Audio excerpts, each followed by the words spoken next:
Опозицијата открива нов скандал мафија. Високи партиски извори во ВМРО-ДПМН тврдат дека Македонија од декември 2017 до јануари 2021 им издавала пасоши на припадници на криминални структури.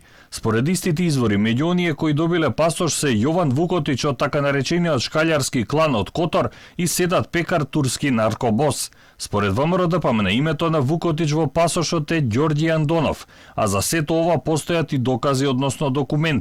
Исто така, според информациите од партијата, Вукотич, кога бил уапсен во Турција, признал дека има македонски пасош и дека фотографијата во него е негова.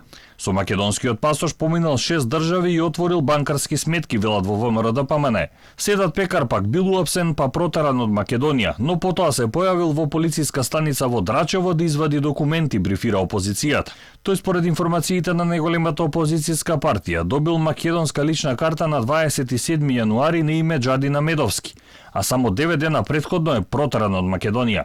Лидерот на опозицијската партија Христијан Мицкоски добивал закани да не ги објави овие информации, но сепак одлучил да ги сподели со новинарите во интерес на јавноста, велат во партијата. Според него, директни виновници за овој криминал се министерот Спасовски и премиерот Заев. Од ВМРО-ДПМН брифираат дека се одвивало според однапред подготвен план. Мафијашкиот бос влегува во полициска станица, се слика за пасош, МВР издава пасош на тоа лице со реална фотографија, но со позаимен идентитет од друго лице кое претходно е одбрано од безбедносните структури.